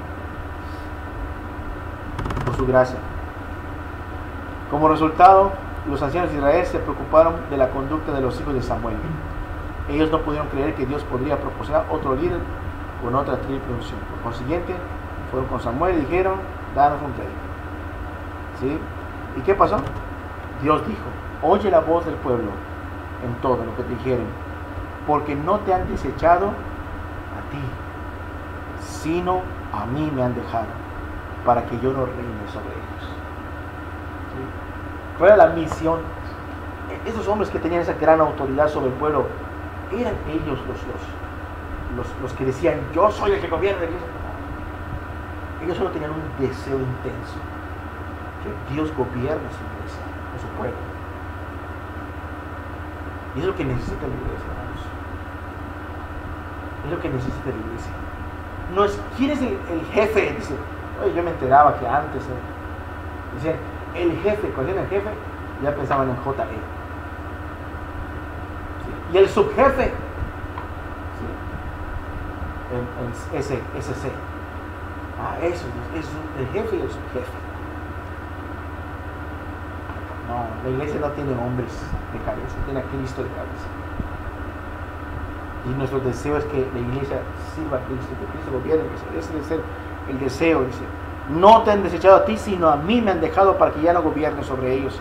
Me han dejado y han servido a Dios ajenos. Así también hacen contigo. Oye su voz y pon rey sobre ellos. ¿Sí? El pueblo estaba feliz de haber prevalecido con Dios. Ellos no percibieron que habían escogido lo trágico. ¿Sí? He dicho a menudo, a veces el juicio más grande que Dios puede derramar sobre nosotros es abandonarnos a nuestros propios caminos. Esto es algo sombrío, pero es verdad. Inciso A: ser abandonado por Dios a nuestros propios caminos. Tener solamente la unción para ejercer poder. Ya concluimos de que no se puede servir a la iglesia solo, o liderando a la iglesia solo con uno. ¿Qué pasa cuando alguien tiene la unción, entre comillas, únicamente para tener autoridad y poder? Fíjense lo que dice acá, es muy interesante. Tomando entonces Samuel una ampolla de aceite, la derramó sobre su cabeza y lo besó y le dijo: no te he ungido hoy por Jehová, en este caso Saúl. Y luego dice en 1 Samuel 13, 8 y 14. Vamos a ver el problema de lo que vamos a ver en el principio. Si yo aquí gobierno y no tener temor de Dios, no. Quererse pasarse de la raya con Dios es un gran pecado. 1 Samuel 13. ¿Alguien lo tiene, hermanos? ¿Pueda leer? 1 Samuel 13, versículo 8. Él esperó 7 días conforme al plazo que Samuel había dicho. Pero Samuel no tenía a Gilgal y el pueblo se desertaba. Del 8 hasta el 14, perdón. Entonces dijo Saúl: traed el holocausto y ofrendas de paz. Ofreció el holocausto. Y cuando él acababa de ofrecer el holocausto, he aquí Samuel que venía, y Saúl salió a recibirle para señalarlo. Entonces Samuel dijo: ¿qué has hecho? Y Saúl respondió: porque vi que el pueblo se me desertaba, y que tú no venías dentro del plazo señalado, y que los filisteos estaban dormidos en Micmas. Y dije: ahora descenderán los filisteos contra mí a Gilgal, y yo no he implorado favor de Jehová. Me esforcé pues y ofrecí el holocausto. 14 más. Entonces Samuel dijo a Saúl: locamente has hecho. No guardas el mandamiento de Jehová tu Dios que él te había ordenado, pues ahora Jehová quiere confirmar tu reino sobre Israel para siempre. Mas ahora tu reino no será duradero. Jehová se ha buscado un varón conforme a su corazón, el cual Jehová ha designado para que sea príncipe sobre tu pueblo, pero cuando tú no has guardado lo que Jehová te mandó. Así es. ¿Qué fue lo que intentó hacer este varón? Se metió en una función que no le tocaba, porque no andaba en santidad, en obediencia. Qué tremendo, ¿no? Ahora ya no funcionaba así. Ya no funcionó como Samuel. Saúl fue el primer rey y Samuel fue el último varón en gobernar al pueblo, al modo de Dios. ¿Cuál es el modo de Dios de gobernar al pueblo de Israel? ¿Cuál es la idea original de gobernar Dios a su pueblo? ¿Al modo de Samuel o al modo de Saúl? Al modo de Samuel. Siempre ha sido Dios la intención de ser el gobernador directo de su pueblo. Y los hombres que estén haciendo esa labor de parte de Dios tienen que tener esa unción total. O mejor dicho, esa triple unción. Tiene que haber santidad, obediencia, compromiso, excepción, obviamente que ser salvos y la autoridad y todo eso. Pero cuando el pueblo dijo, ya no queremos, ¿a quién desecharon? A Dios se lo pidieron, a Dios se lo dijeron. Entonces Dios cortó, ustedes lo pidieron, ustedes ya no quieren que yo les gobierne, y ahora se dividió. Y uno recibió la unción del rey. Entonces, ¿qué pasó con Samuel? ¿Ya Samuel daba las órdenes ahora? Dense cuenta, ¿no? Porque una iglesia, fíjense, una iglesia puede cometer el grave error de decir, esta es nuestra autoridad. ¿Cuántas veces hemos pasado esto, hermanos? Hermanos, que Dios dice en su palabra lo que me diga el hermano. Ya recibí instrucciones, la famosa frase. Ya recibí órdenes. ¿Saben qué está pasando? Es apostasía eso. ¿Sí? Porque le han dicho a Dios, ya no nos gobiernes tú. Ya no nos gobiernes tú. Ahora que nos gobierne el hombre. Y ahora si resulta que el hombre que está gobernando ya no anda en santidad ni en justicia, esta va a ser la norma de conducta del pueblo. Va a ser lo que el corazón torcido quiere. Y el pueblo va a errar. ¿Sí? El pueblo va a errar. Y fue lo que sucedió. Esto fue lo que sucedió. Y fue el pago del capricho del pueblo. Fue el pago del capricho del pueblo. Ahora fíjense de esto. Saúl, al atreverse a tomar parte del sacerdocio, es como decir, ¿yo qué sirvo? Si lo que hace falta es un holocausto, ahorita lo hago. El punto es el holocausto. Lo importante son las piedras, el sacrificio y la ofrenda encendida y el humo elevándose. Ese es lo que Dios quiere. O sea, él como rey estaba bien perdido del llamado sacerdotal. No tenía ni la más mínima idea de qué era ministrar a Dios. Él solamente, él da órdenes, y lo que hace falta es eso. Las manos limpias eran las de Samuel. ¿Sí?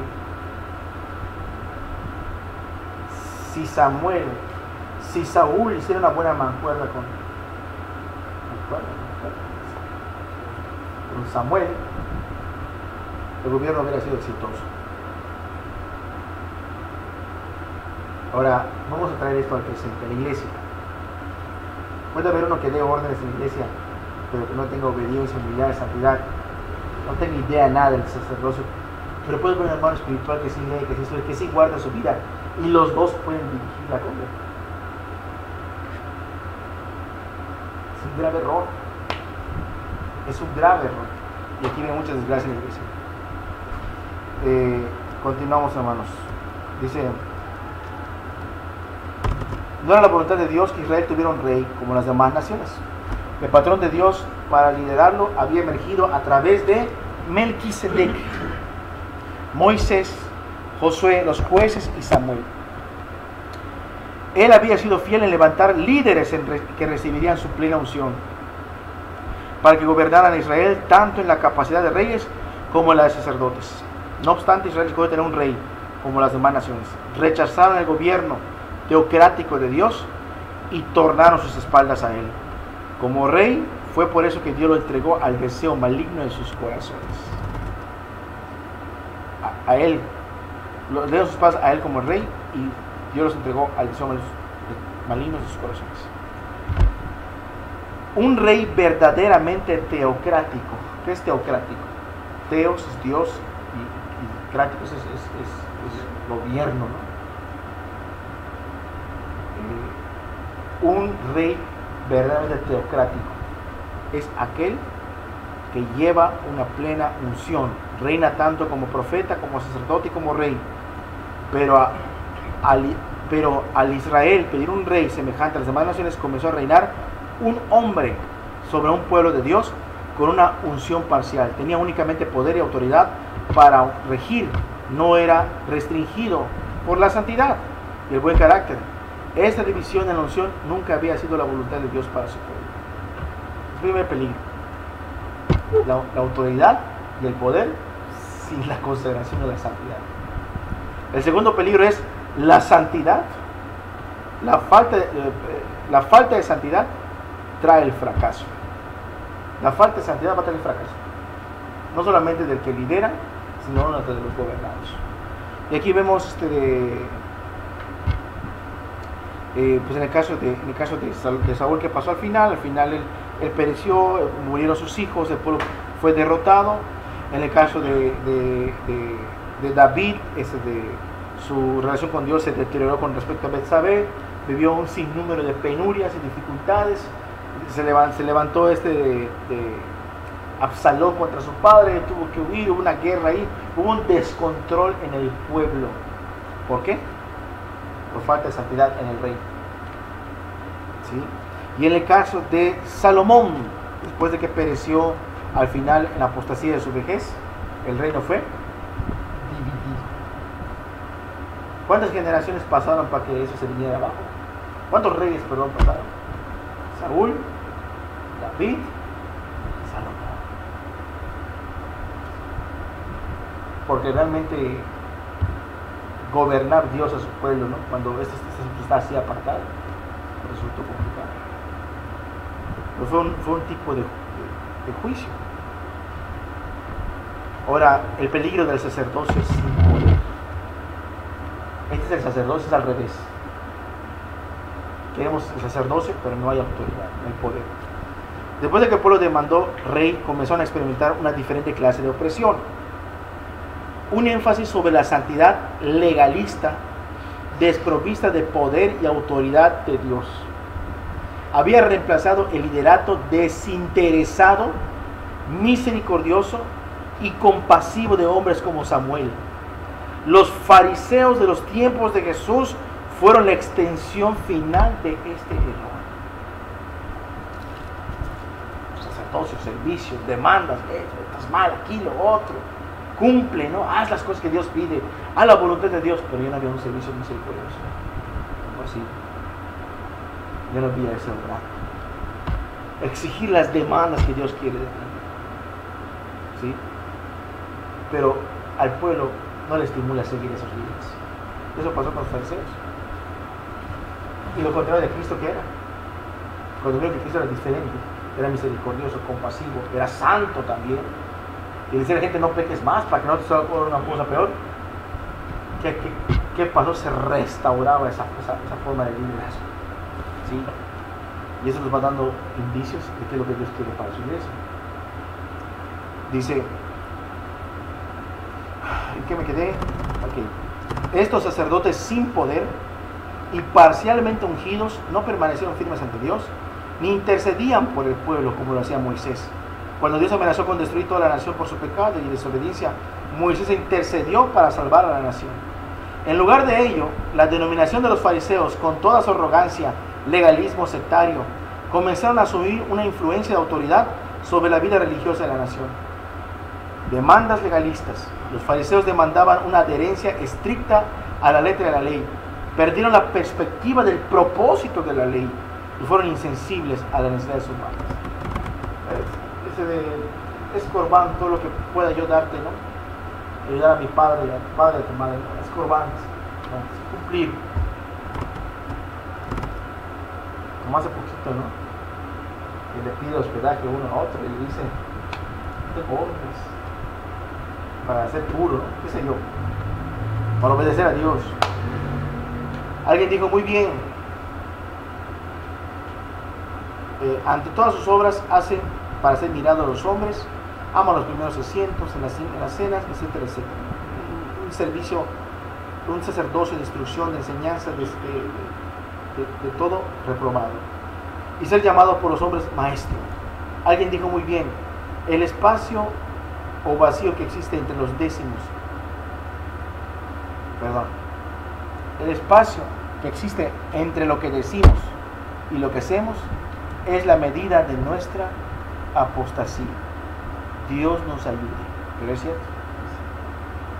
El espacio entre lo que decimos y lo que hacemos es la medida de nuestra apostasía.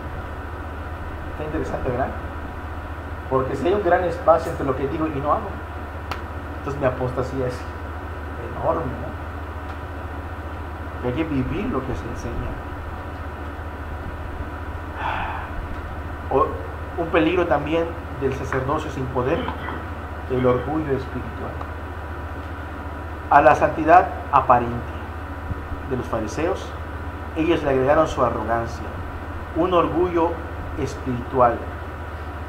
Es un terrible error enfatizar la santidad y el conocimiento bíblico sin el poder del Espíritu de Dios en su vida y tratar de que tenga resultados. Pues Dios me guarda el pecado. Yo estudio la palabra, yo predico, yo sé. Sin el poder del Espíritu no trae resultados. Pablo nos amonesta contra aquellos líderes religiosos y denominaciones que han caído en el siguiente error. ¿Por qué habrá hombres amadores de sí mismos, amantes del dinero, jactanciosos, arrogantes, sin santidad, sin afecto, teniendo apariencia de piedad, o sin la fuerza o el poder? A eso se evita. No tengas amistad con hombres así. El fracaso de los reyes que llevaban el poder de Dios sin la unción sacerdotal para vivir vidas santas trajo los juicios preliminares de Dios de Israel. Los sacerdotes de la secta fariseica llevaban una unción sacerdotal, pero estaban exentos del poder de Dios. Esto produjo una religión basada en la apariencia, en la aparente santidad externa, sin el cambio interno del corazón. Este sistema opresivo trajo los juicios finales de Dios sobre Israel, ambos fracasaron en cumplir el propósito de Dios. Dios me guarde, ¿no?, de hablar de más, pero ¿no suena esto familiar? Una aparente santidad, una imposición de órdenes y de reglas, todo para obedecer a Dios, pero no tiene poder. No tiene poder.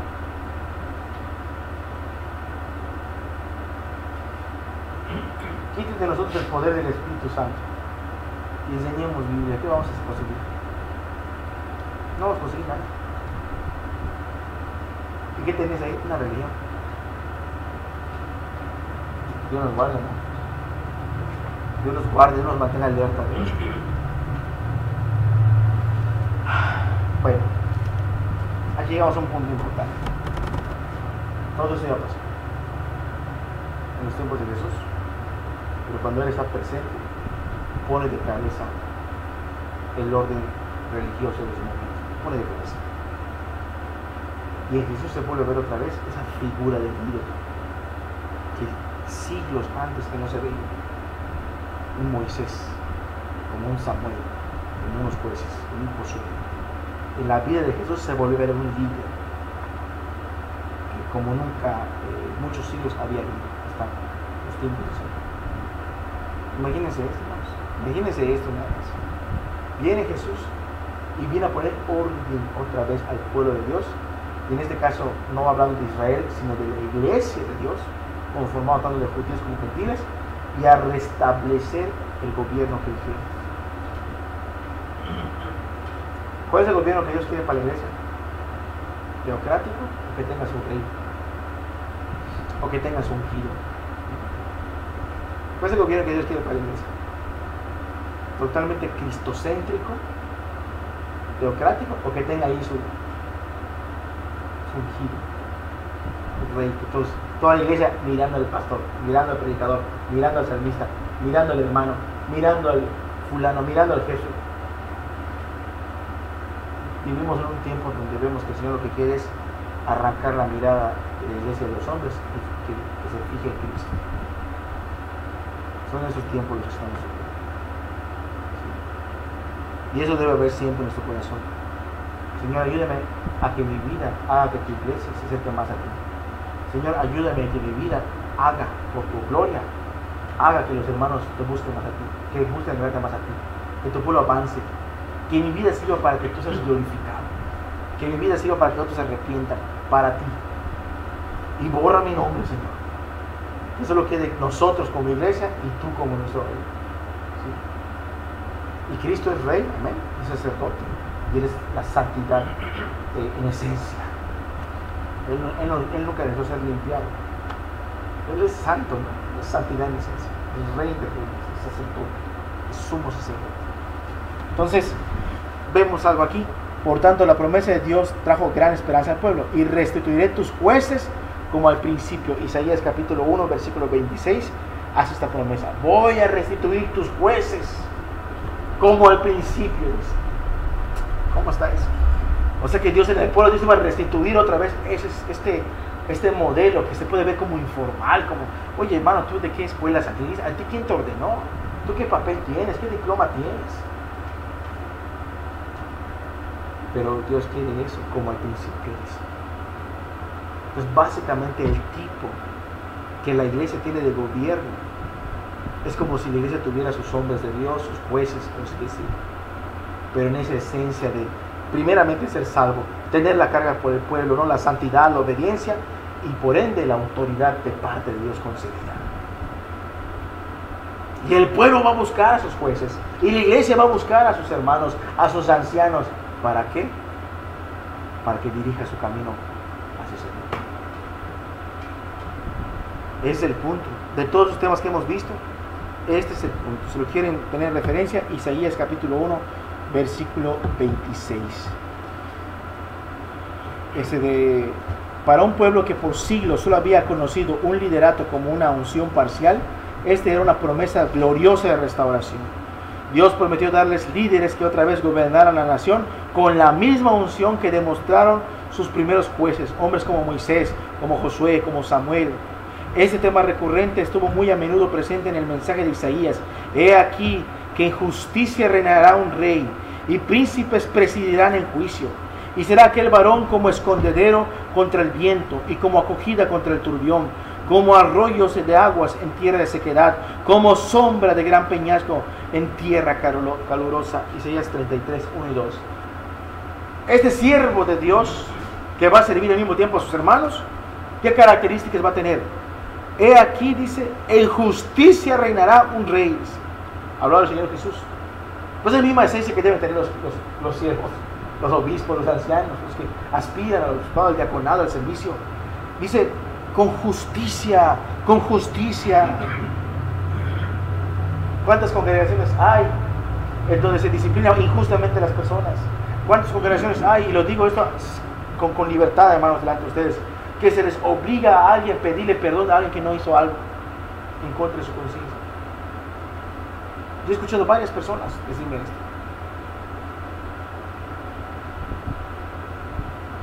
Me veo obligado a pedirle perdón al hermano, al predicador o a un pastor por algo que no hizo. Y eso es correcto. Es que lo tropezaste, pide un rey. ¿Cristo cómo gobernaría? Justicia. Justicia. Y Dios es que necesitamos más sabiduría. Si la palabra dice que Jesús era más sabio, más grande que Salomón, ¿sí? Pues debe haber sabiduría en nosotros para juzgar. Y no solamente juzgar, dice que justicia, el que en justicia reinará un príncipe. Y príncipes presidirán en juicio, dice.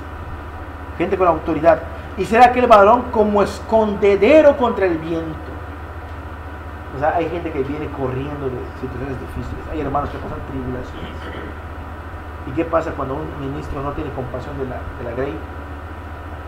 En vez que le sea escondedero contra el viento, como dice acá, acogida contra el turbión, lo que hacen es que cierra la puerta. Tú estás mal, dice. Y lo peor que le puede pasar a un miembro de la iglesia es el tropiezo de un ministro. El tropiezo de un ministro es lo peor que le puede pasar. ¿Sí? Que busque la ayuda. Hay personas, hermanos, que buscaron ayuda confesando las cosas de su vida, de sus pecados, que no incurrían en una disciplina severa. Y se les pidió que se fueran de la iglesia y pasan más de 10 años y no se les puede invitar a eso. Hay muchos que lo soportan, pero hay otros que no, se llenan de amargura. Se llenan de amargura. Como arroyos de agua en tierra de sequedad, o sea, como alivio, como sombra de gran peñasco, conforta el alma. Dios necesita que nuestras vidas, nuestras palabras sean palabras sanas, sazonadas, para la edificación del cuerpo, de la iglesia, como dice la palabra. Hay gente que necesita el confort, necesita escuchar palabras de consuelo, palabras que no saber qué hacer, para dónde ir. La gente se siente, hermano, ¿qué necesito yo hacer en ese momento, hermano? Si te toca vivir eso, tienes que pedir a Dios, ayúdame a hablar de parte de tu espíritu. Porque el espíritu va a hacer eso, según su necesidad.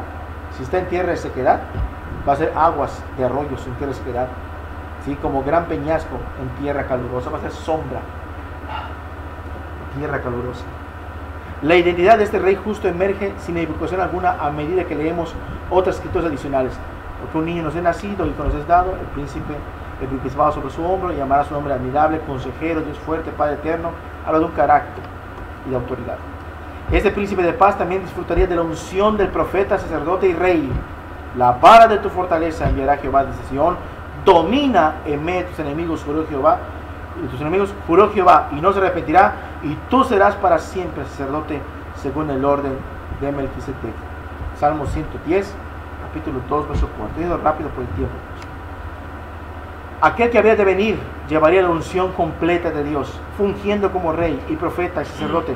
Llevaría una vara, un cetro de fortaleza para regir como rey de justicia. Sería un sacerdote eterno según el orden de Melquisedec.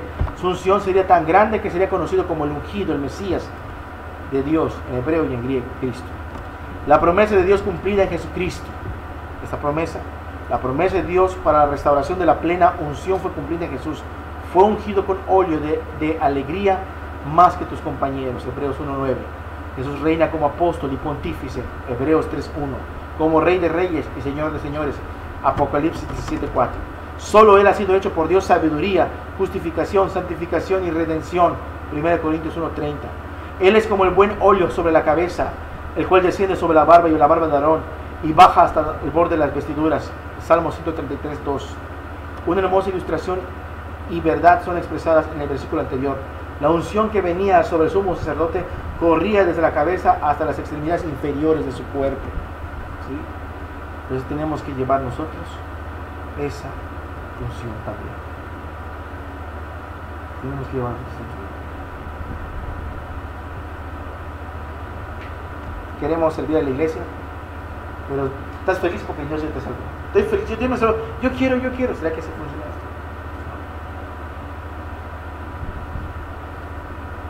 es como entrar en un valle más grande. Lo digo no con afán de ensalzar a nadie, pero es que Dios te eleve a una posición donde tengas una mayor visión de las cosas, mayor discernimiento de las cosas. Porque también como pastor, como sacerdote, como atalaya, como profeta, tiene que tener visión. Tiene que tener visión. Entonces, ¿cuáles son los pasos para recibir la triple unción? Número 1, hay que ser salvo. Nacer de nuevo, ¿sí? Hay que nacer de nuevo, obviamente con frutos del Espíritu, y preferentemente pues, bautizado, definitivamente, el viejo hombre crucificado, todo el fruto de lo que conlleva nacer de nuevo. El bautismo del Espíritu Santo, ¿sí? Es que haya esa unción. ¿Qué es el bautismo del Espíritu Santo? Yo mucho tiempo entendía, ¿qué es el bautismo? Sé que algún día hay que sentir algo raro, decir, no sé,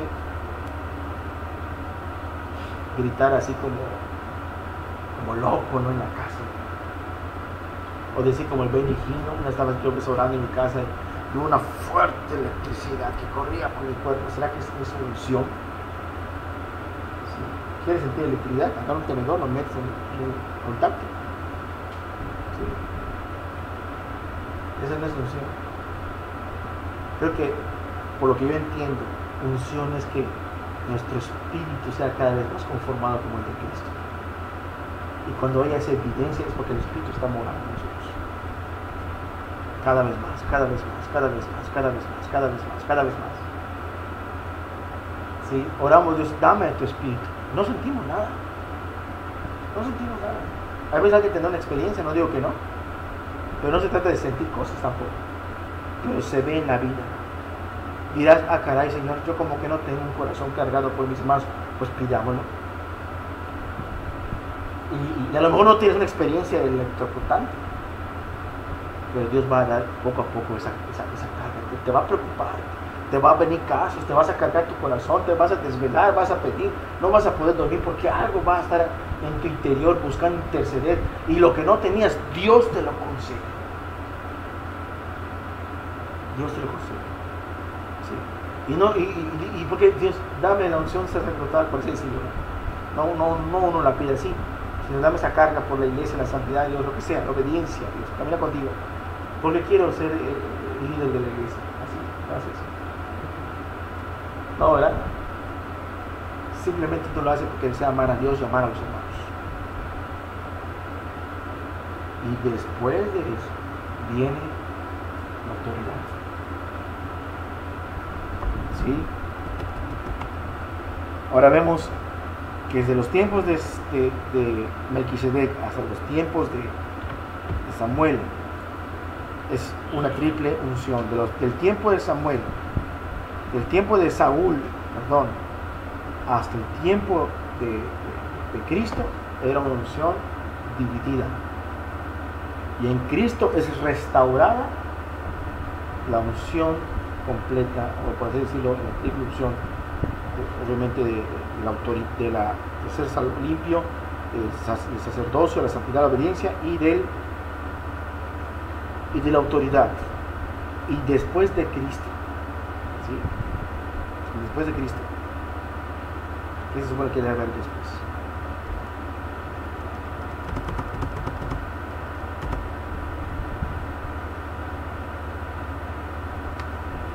Bueno, la historia no demuestra que hay hermanos así, no lo demuestra. Que haya habido un tiempo de oscuridad con el oscurantismo medieval, la Iglesia Católica Romana es otra cosa. Pero en el principio, la Iglesia tuvo sus hombres, Dios teníamos. Con 12 hombres, bueno, con 13, por así decirlo, ¿no? Más influyentes.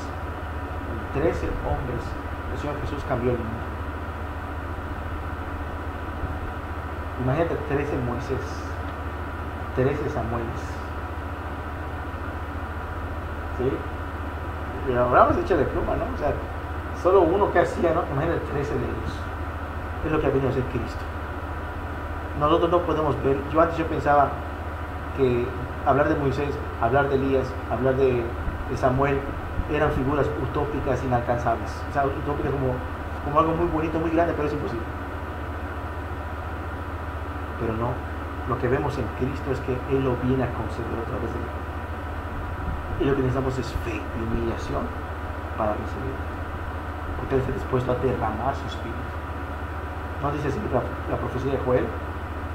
Derramaré mi espíritu. Y así ha habido hombres y varones. Y así un Pablo tenía esta unción tremenda. No tenía Pablo esta autoridad. Por varias congregaciones, ¿no? Tenía esa autoridad. Y tenía la autoridad del sacerdocio por la carga de la iglesia. Tenía esa autoridad porque había dirección, gobierno, daba instrucciones, daba órdenes. ¿Sí? Y vemos que era muy humilde además. ¿Sí? Era muy humilde. Uno estudia a Pablo y se da cuenta que él daba orden, hasta a veces seco a sus órdenes, como las expresa. Pero vemos que él era muy humilde. Era como un padre exhortando o amonestando a sus hijos. Y obviamente era sabio. ¿Sí? Entonces vemos en esto. Tenemos que ser bautizados con el Espíritu, tenemos que ser sumergidos en el Espíritu cada vez más, así como el Espíritu vino sobre David y desde aquel día se quedó con él. Así es la intención del Espíritu Santo, estar con nosotros y no abandonarnos nunca. Nuestro deber es no contristarlo, no apagarlo, sino avivar el fuego. No le dijo Pablo a Timoteo, no, aviva, ¿no? ¿Cómo dice? El fuego que hay en ti, ¿no? Que se te puso por imposición de manos. ¿Y de qué estamos hablando ahí? De una unción del Espíritu Santo. Dice, así como en Pentecostés, levante su voz en oración en honor a Jesús y reciba el Espíritu Santo en su nombre. A medida que percibe el Espíritu Santo llenándole, deje que Él le otorgue esa lengua celestial en oración a su Padre Celestial. A medida que el Espíritu le dé palabras o sílabas para hablar, dígalas con fe. Usted no entenderá las palabras, hablará de lenguas, pero su Padre Celestial sí, y comenzará a hablar en otras lenguas como el Espíritu les daba que hablase. Haga eso mismo, dice. En este bautismo, su unción de rey tendrá su principio luego, así como las demás unciones de Espíritu. Irá creciendo y aumentando a medida que usted marche delante de su caminar con el Señor. Aleluya. La conclusión es que a través de lo que hemos aprendido y pues hemos sido enseñados de que el servicio, el ministerio de la iglesia no es algo que nosotros podamos adquirir por deseo personal, solo porque lo queremos, sino que necesitamos ese respaldo de Dios en estas áreas. Y no es algo que Dios esté reteniendo. A ti sí, a ti no, a ti sí, a ti no, a ti sí, a ti no. Es algo que Dios quiere dar. Es algo que Dios quiere dar. Está ahí. O sea, ya hay una unción del Espíritu, hay un Espíritu Santo para Israel, para ti, brother, para ti, hermano, para ti, hermano, para ti, para mí y para todo aquel que lo busque. Ya hay. ¿Será que no podemos crecer más de lo que Dios nos ha permitido crecer? Y lo digo con humildad, hermanos. La respuesta es sí. Porque Dios infinitamente merece ser glorificado en nuestras vidas. Y vean, y pongan ustedes a escala. Mi vida con la de Pablo. Mi vida con la de Cristo. Me voy a conformar con lo que Él me ha dado. Cuando Él me ofrece todavía mucho más. Mucho más. Y no para gobernar a mis hermanos, simplemente porque es digno, Él merece. Y obviamente el gobierno y el liderazgo de la iglesia va en armonía con el corazón que Dios escoge. No te va a decir, se equivocó Dios y puso a un varón soberbio a dirigir a la iglesia, a dar órdenes. Dios no se equivoca. Él no se equivoca. Nosotros sí, pero Él no. Nosotros sí nos equivocamos. Nosotros podemos cometer el error de poner la vista en nosotros, en el hermano de un pastor, de un predicador, pero Él no comete ese error. Y a veces por amor a nosotros, Él nos corrige en nuestro camino. Porque Él es el Señor de la iglesia. Él es el dueño de la iglesia. Él es la cabeza de la iglesia. ¿Sí, hermanos? Necesitamos la unción plena. Que Dios nos ayude, hermanos. ¿Sí? Evangelio de Juan, capítulo 15, 4 dice: si estuvieres en mí y mis palabras están en vosotros, pedid todo lo que quieras y será hecho. Y eso incluye lo que estamos hablando de Dios. Vamos a ver. Padre santo y bendito que mueras en los cielos. Padre eterno, Padre misericordioso, Señor. Queremos pedirte que tú nos ayudes, Padre, a servirte como mereces, Dios. Padre, ayuda a nuestros corazones, Dios eterno, con tu Espíritu Santo, Dios. Fórmanos, Padre. Como el alfarero forma al barro, Señor. Como el alfarero le da la forma que quiere al barro, Dios. No el barro se hace a sí mismo, Señor. Ten misericordia de nosotros, Dios. Padre, queremos servirte, Dios, no porque queremos sobresalir, Padre. Quita de nosotros, Dios, cualquier sombra, Dios, cualquier resquicio de orgullo y de soberbia, Dios. No queremos autoridad sin estar sujetos a ti, Señor. No queremos autoridad, Dios. ¿Para qué queremos autoridad, Dios, si no vamos a obedecerte a ti, Señor? ¿De qué sirve la autoridad si al final lo vamos a perder, Señor? Padre, no queremos ser tampoco los responsables de muchas almas perdidas, Dios. Guárdanos, Dios, de eso, Señor. Líbranos de la maldad, Señor. Líbranos del pecado en nuestras vidas. Ayúdanos a caminar en santidad, Dios. Ayúdanos a vivir para ti, Señor. Ayúdanos a vivir en santidad, Señor. Guarda nuestras vidas, Señor. Purifica nuestros corazones, Dios. Purifica nuestras intenciones, Dios. Purifica nuestra forma de ver a la iglesia, Dios. Si hay una sombra de egoísmo, Padre, quita todo, Dios. Una sombra de provecho, Dios. Quita todo, Señor. Padre, que nuestras intenciones sean puras y por amor a ti, Señor. Quita en nuestro corazón todo deseo de salario, Dios. Padre, es verdad como leímos que alguien que sirve goza de derechos y privilegios según la unción que tú le otorgas, Dios. Tanto si es perdonado, como si es salvado, como si recibe la carga por sus hermanos, como si tiene autoridad, Dios. Pero siempre tú vas a mirar la intención del corazón, Señor. Siempre va a ser la medida, Padre. Nuestra intención, si son puras, Dios, de que esto permanezca, Señor. Ayúdanos, Padre. Y Padre, yo te quiero pedir que nos llenes más de tu Espíritu, Dios, a cada uno de mis hermanos que está aquí, Señor, y a mí, Padre. Ayúdanos a andar conforme a tu voluntad, Señor. Padre, todo varón que te quiera servir, todo hermano que te quiera servir, Dios, que pida estas cosas a ti, Señor.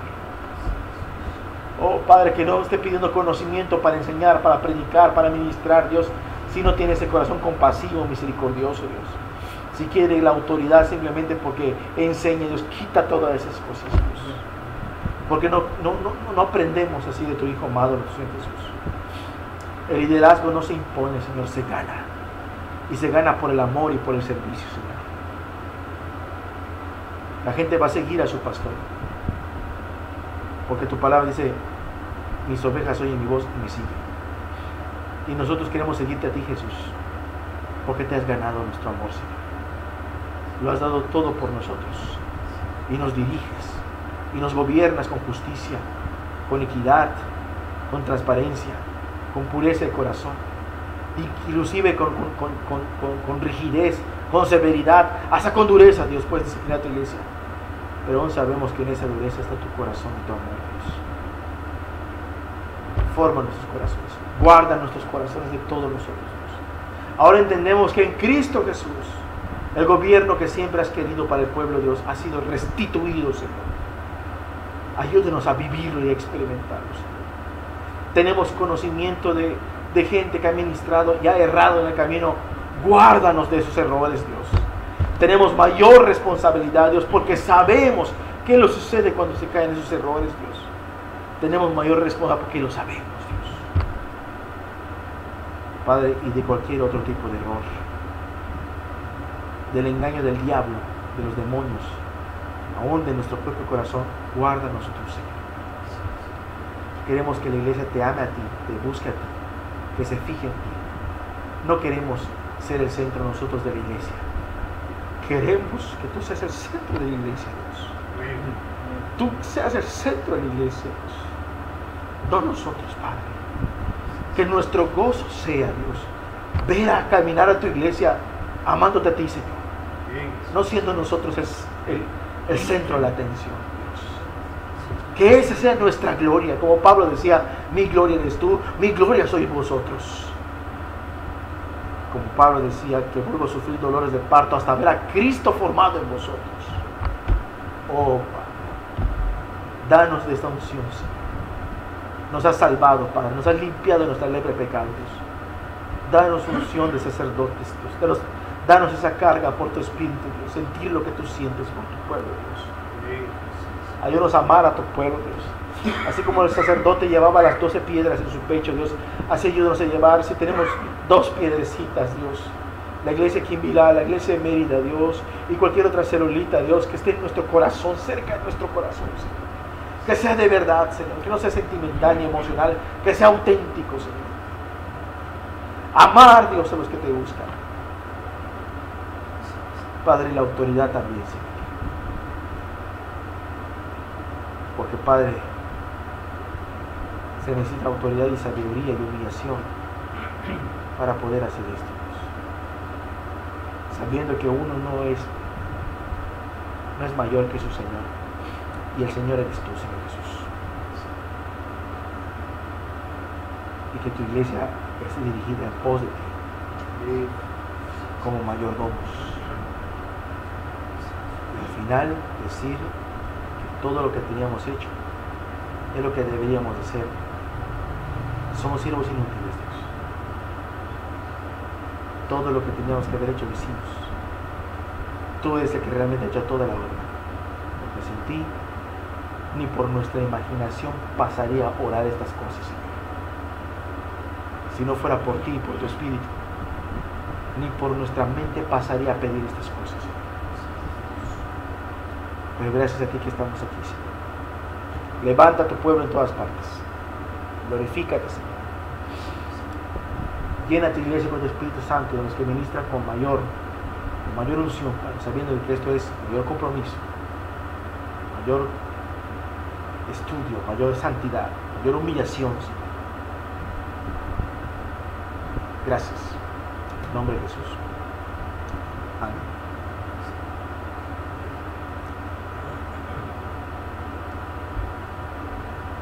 Pues prácticamente concluimos, hermano.